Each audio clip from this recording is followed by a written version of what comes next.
Guys, my name is Daniel, and today I wanted to talk about identity. The reason I'm talking about this is kind of a bunch of different things that have all kind of factored in together. But a couple months ago, I kind of talked about how I was in my liminal era and how I didn't know what that really meant. And I think there's been this growing theme of change in my life. I think I'm just in that stage where things are starting to just kind of change and be a little different. I'm growing out of certain things. I'm regrowing into past versions of myself and all sorts of things. So things are just constantly changing. And amidst all that change, I'm kind of trying to think of who I am, who I've become, and who I want to be, and all of that. And I guess in a lot of ways, I've kind of felt like I haven't really been me the last couple of years. And there's a couple of things that I've kind of thought through the last couple of days as I've kind of thought about making this video and just talk to a couple different people.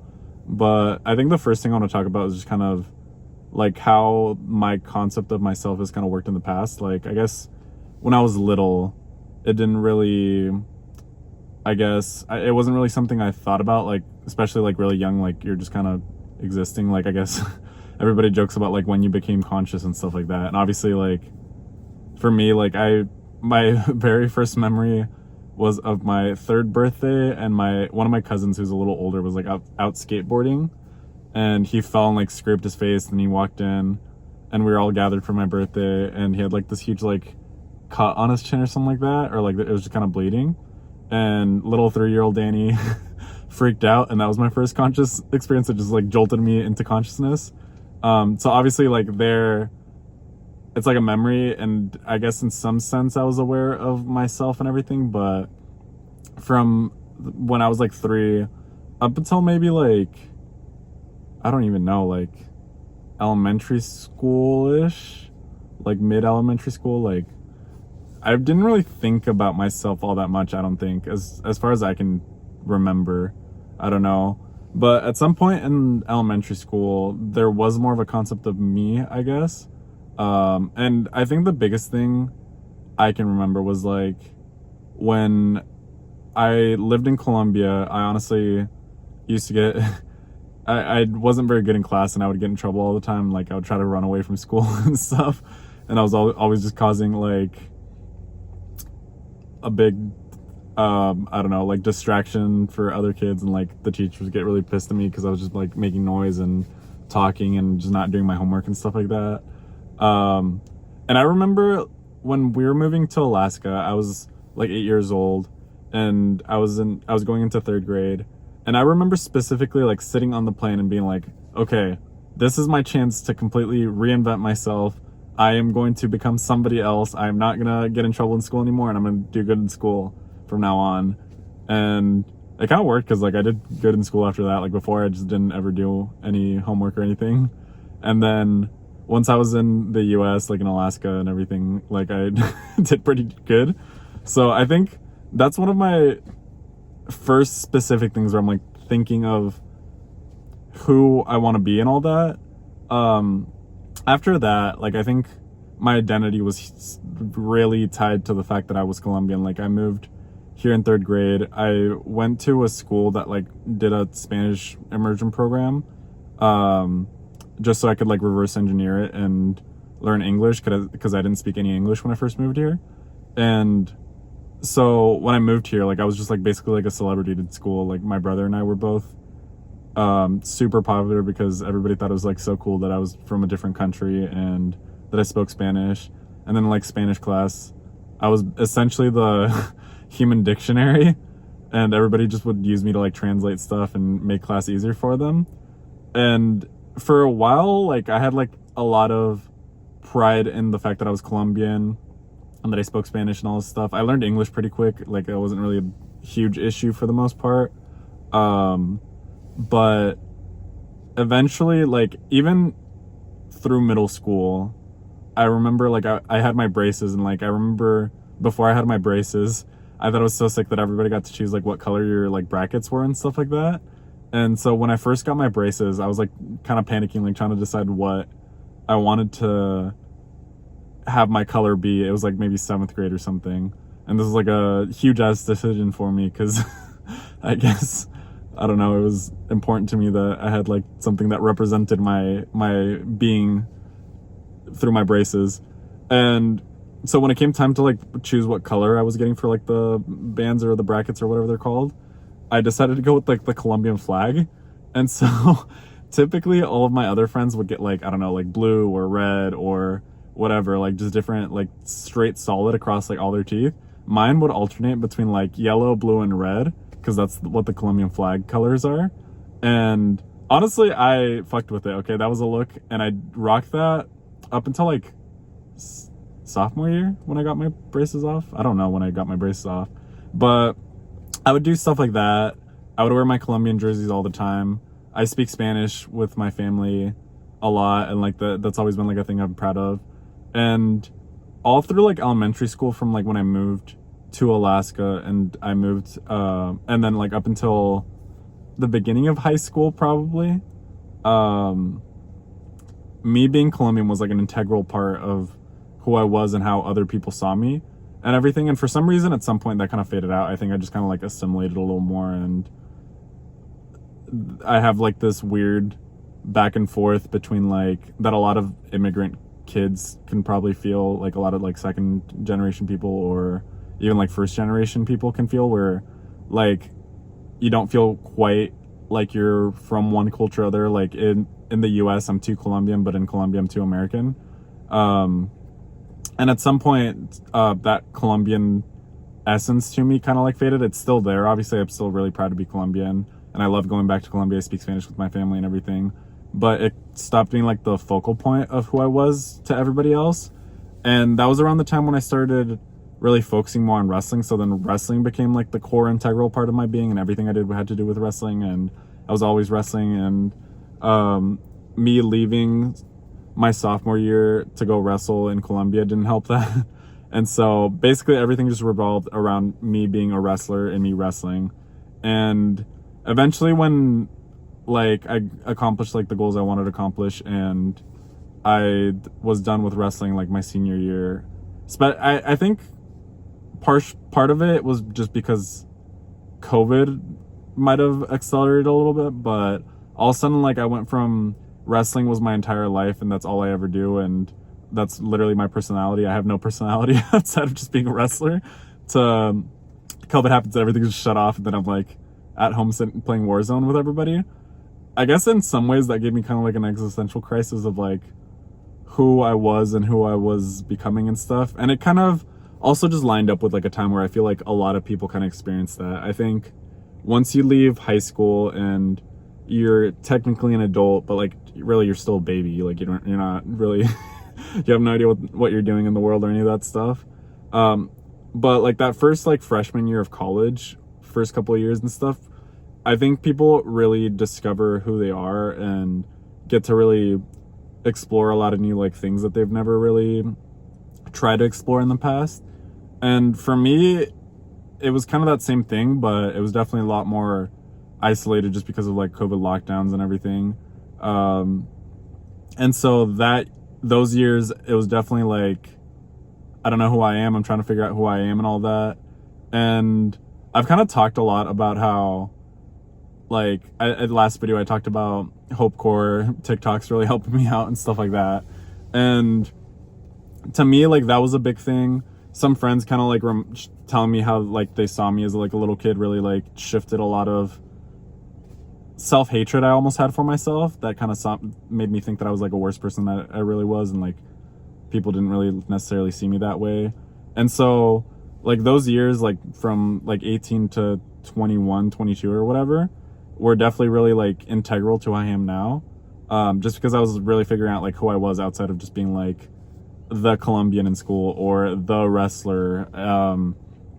But I think in a lot of ways, like the same thing has kind of happened where like I think through all those years of figuring out who I was, like through college and all that stuff, my big thing was that I'm a silly little guy, goofy and fun-loving, full of joyous whimsy and all that, and that I was like Vinland Saga pilled and I have no enemies and all that stuff. And all that stuff is integral to my being, but I feel like especially when my Twitter was blowing up, I almost became like a caricature of myself. Like, it was what I was really into, but at a certain point I was just like tweeting it out because it's what like people kind of expected of me. And I even remember like at certain points I would start like sad posting, and people would be like, we don't want sad Danny, we want joyous whimsical Danny, and me just fucking like fuming in the background, just losing my mind because I'm just like, I don't want the attention anymore, please. And it was like a monkey's paw scenario where like I wanted the attention and I'm like kind of an attention whore, but then when I got it, like, it was driving me insane. So I feel like I became like a caricature of myself for a little bit, and that was like 2 years ago. And really, like, I feel like a lot of what it is like I tied myself to that joyous whimsy, being a better person, like self-improvement kind of grind that I've kind of mentioned. And at a certain point I reached like a spot where I was like really comfortable with who I was, and I was just being like me, unapologetically. But that was 2 years ago, and then I kind of became a little disconnected with myself due to some medical stuff that was a little wacky. And then after that, I was just trying to basically like claw my way back into who I used to be. And I've talked about it a lot. Like, I think a couple of videos ago, it was a couple months ago because I've honestly been kind of inconsistent with my videos, but a couple months ago I talked about like not being afraid of change and all that. And I apply that really well when it comes to like other people and like places and stuff like that. But I guess I've just been like ignoring that with myself, because in a lot of senses I have just been like clawing on and not letting go of who I was 2 years ago.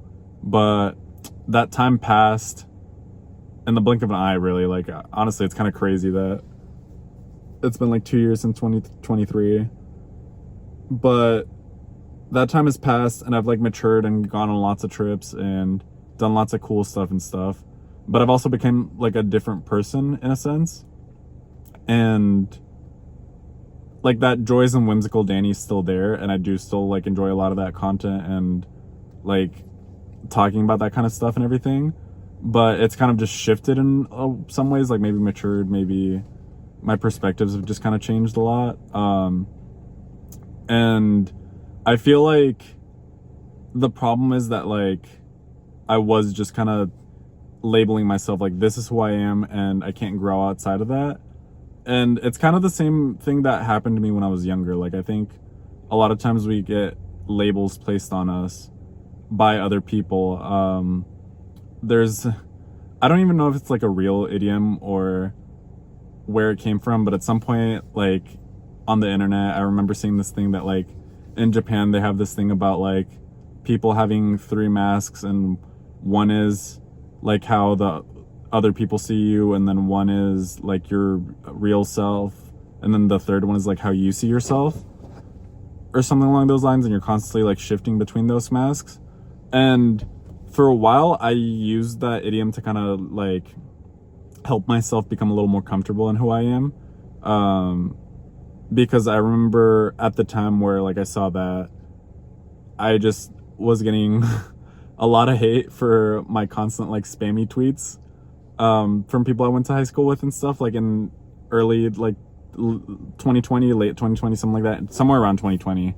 And they had all built like this perception of who I was, and it was really like bothering me because like in my head, like I did have a lot of kind of confidence issues and like a lot of like self-hatred towards myself. But even so, like I was the one that was allowed to kind of shit on myself and be really mean and kind of not being a friend to myself. But when it was like people that were supposed to be my friends, or people that I was at least like friendly with or acquaintances with, it felt really weird to have them have like such a like stark difference to how I had been seeing myself subconsciously. And so then like I started kind of thinking about that, like I guess like that would just be like they see the mask that I show other people, but like I see myself through the mask that I see myself with, I guess. And that kind of helped me not care so much about how other people were kind of perceiving me. And as I kind of grew a little bit older and like more mature and everything, you kind of just become a little more confident in who you are and what you're doing and stuff like that. And like you stop caring as much about like doing embarrassing things and stuff, like because you're just having fun doing your thing. But that specifically kind of helped me when it comes to other people. But then when it came to myself, I guess like I just didn't apply that because I've just been like labeling myself in certain ways and like kind of confining myself to like, this is how I am, this is who I am. And in a lot of senses, like I've heard that this is a thing. I could be completely wrong. Okay, if I'm just pulling this shit out of my ass, then call me out in the comments, say something. And I don't have the exact like studies or anything like that, but I have heard that like in elementary school, or even like just early childhood, like in schooling, it's really important how kids are perceived, because essentially like if a teacher thinks that one kid is smart and another kid is dumb and they're kind of treated that way, like I don't know, one kid is given more challenges and the other kid is kind of just like held back a bit and just given like the average schoolwork, like basically the kids are always going to like fit into whatever role they're given. And essentially like the idea is just that like when I look at that and apply that to myself, is whatever a person labels themselves as is what they're going to become. Because if I'm always saying that like I'm not confident or I'm really introverted, or the opposite, like I'm really extroverted and I like talking to a lot of people or stuff like that, then essentially at some point like it's like your daily affirmations. That's literally how that works. I'm pretty sure. I could be wrong, but you just say things about yourself that are good, and then eventually that just becomes true, and you're just like almost like not necessarily manifesting it, but you're like, I guess, gaslighting yourself into believing it. So if and it doesn't have to be negative. Like if I'm always confining myself to like, this is who I am and this is how I'm supposed to be, then that's just what I'm going to be confined to. It's like a bird that has lived in like a cage its entire life. If you like open the cage, like it's not going to go out because it's what it's grown accustomed to. And it's kind of the same way with like a person. Like if I'm sitting here and saying like, this is who I am, this is what I'm doing, then that's basically all I'm ever going to be, because that's who I've decided I'm going to be.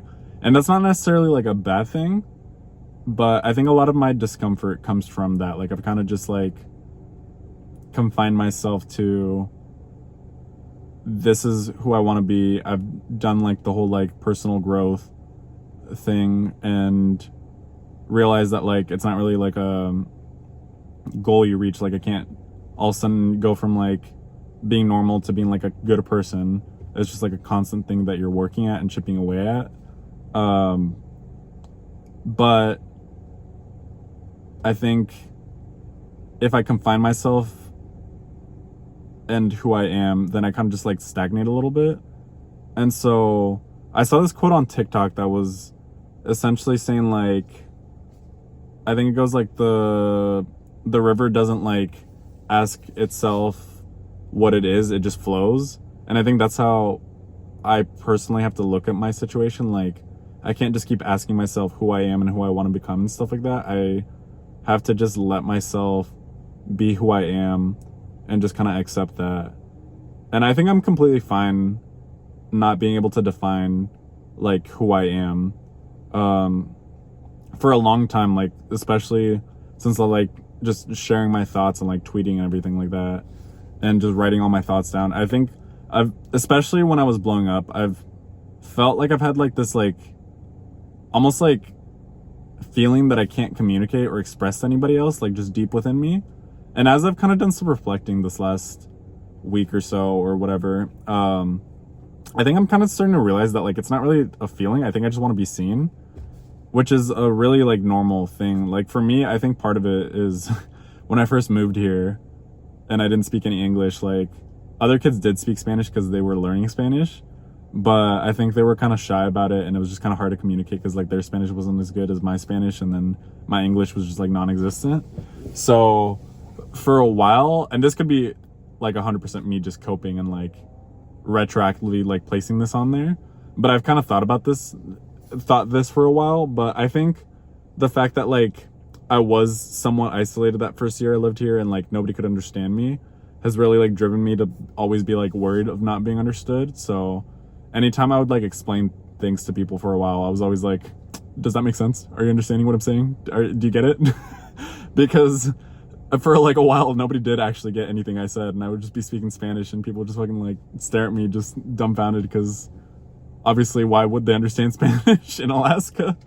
And eventually, I learned English, and it was all good. But I still think I feel like I have that drive to like be seen and understood, and I think that is just also just a common thing. Like, I think when people feel misunderstood, it is a lonely feeling. Anytime I see any TikTok or any, like, I don't know, just movie character, like when I was younger, or not even younger, I guess I still do it now. Anytime I read a book, or I'm watching a show, or I see any character that I like when I was younger, especially, I feel like I would latch onto that a lot and like take on some of their traits and almost like add on to who I wanted to be and who I was.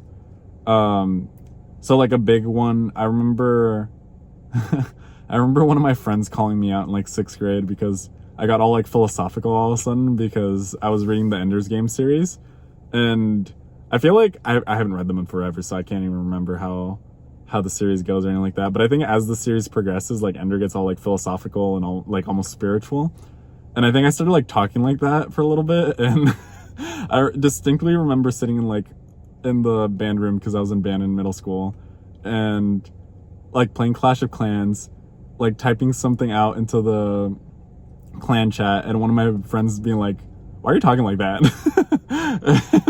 And I knew deep in my heart that it was because I was like fucking emulating Ender from Ender's Game. And there's other ones, like I've mentioned that before, like I guess like Thorfinn is a big one, Guts and like his perseverance is another one, like Luffy and how silly he is and all that. And every time I find a character that I like, I think it's not necessarily that I'm latching onto them, and I think other people do the same thing. Like I don't think they're necessarily latching on, but in a lot of ways it is just like that thing of like I have a hard time expressing who I am and I want to be seen and everything. And so this is like the closest approximation of who I think I am or who I want to be. And it's easier to say like, oh, I'm so Luffy pilled. Oh, I'm Guts is literally me. That's literally me, guys. I'm on screen. That's literally me right there. And it's easier to say that than to like have somebody look deep within your soul and see the depth of your being and all that. And basically what I'm trying to say with all that is I think in a lot of senses I've been limiting myself by saying this is who I am, this is who I want to be, and all that, when it's like that quote I said earlier, I just gotta let myself flow and become whoever I am. I always joke about like letting the winds of change carry me to my next destination, and I do believe deeply in that, like saying of like it's not about the journey, or it's not about the destination, it's about the journey. And in a lot of senses I just didn't apply that to myself. Like who cares who I want to be or who I think I am right now? Like I think it's fun just seeing how I've grown and how different my relationships become with other people and stuff like that. So instead of worrying so much about who I am, how I used to be, what changed and stuff like that, I gotta just let myself be. And this is like I'm not really religious at all, and I've tried reading the Bible. I want to read like I want to read through like every religious text because it's just really interesting to me. So I did a little bit of research on this. There's this one part of the Bible, I read parts of it, but not all the way through. And one part of the Bible, like I think God is talking to Moses or something, and he asks him who he is, or God is telling him to tell like the Israelites who he is or something along those lines. And he says something of like, I am who I am. And in the context of the Bible, I had to look this up yesterday because I was just curious. It was saying that like it's like a mistranslation, kind of like the Hebrew way of saying it is almost saying like he is eternal, kind of. It's something along those lines. It was kind of interesting. I forgot what it said. It was like in the middle of the night yesterday before I went to bed, so. But it was essentially like a mistranslation of like saying that he's God, essentially. Like he's an eternal being who is who he is and who will be and who ever was and stuff like that. It was just like something that doesn't fit well with the English language. But that phrase of like, I am who I am, really resonated with me, not because of like the biblical meanings or anything like that, but just because like, yeah, like, who am I? I am who I am. Like, I'm Danny Pilled, I'm me core, myself pilled and all that. And I don't really have to explain it all that much. Like, it's just a vibe. Like, it's that idea of, I forget names, honestly. I'm so bad with names and stuff, but there was that philosopher that said like, a man is a bipedal, featherless being or something like that. And then the other philosopher came in to like lil bro him, and he brought a plucked chicken and he was like, I bring you a man or something because like technically it's like a featherless bipedal being. And it's the same thing. Like, I think definitions are good, but we don't have to be super concrete about them. Like, what is a chair? A chair has 4 legs and like a back. Is a horse a chair, you know? No, probably not. But like, we all recognize what a chair is when we see it. We don't have to like be super specific about it. And like, I recognize myself when I see myself. I know what I like and what I don't like. And other people have their perception of me. And there's some truth somewhere in the middle between like who I am to myself and who I am to other people. But really, like, we just have to go off of vibes, I guess. Like, just a gut feeling of like, this is who I am and this is who I'm not. This is who this person is and this is who is not. And I think now that I've kind of noticed that, it's just gonna be a lot easier to feel a little bit more seen by others. Just because like now I kind of understand what those feelings of kind of not being able to express some feeling that I guess turns out to just be like all of me, my entire existence and soul and everything, are. And it was just like a nice revelation, I guess, that I figured I'd share with the people, you know? And I think that's all I have to talk about. Hopefully those ramblings made sense, were somewhat coherent. I've been reading a lot more, actually. I'm in my reading era, and I'll start talking about some of the books I've been reading and stuff, because some of them are kind of interesting and bring up some kind of interesting topics. If you guys have any comments on just like identity and like any of the stuff I talked about, like labels and who you are and all that, leave a comment. If you like the video, leave a like, because it helps to push this out to more people. And honestly, I just like hearing other people's perspectives. So share this with your friends, ring notification bells, and keep watching my videos and all that. So thank you guys for watching and sticking all the way through, and I'll bring another video next time.